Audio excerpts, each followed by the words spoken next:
வணக்கம். இந்த தொகுப்பில் நாம் குரு பார்க்க கோடி நன்மை என்பதை நாம் கேள்விப்பட்டிருப்போம்.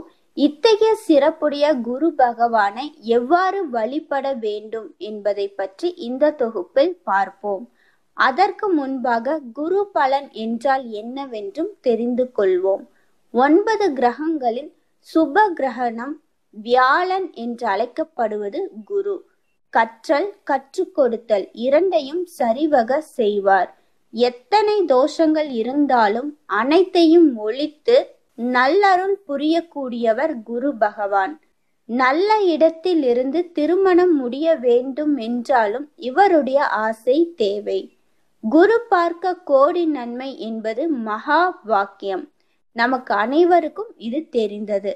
ஒரு ஜாதகத்தில் கிரகங்கள் நீச்சமாகவோ வக்ரமாக இருந்தாலும், எவ்வளவு பலவீனமாக இருந்தாலும் சரி, குரு பார்த்து விட்டால் போதும், தானாக பலம் கிடைத்துவிடும். இத்தகைய சிறப்புடைய குரு பகவானை நாம் எப்படி வழிபட வேண்டும் என்றால், அருகில் உள்ள கோவிலுக்கு சென்று நவகிரக குருவையும் ஸ்ரீ தட்சிணாமூர்த்தி அவர்களையும் வழிபட வேண்டும்.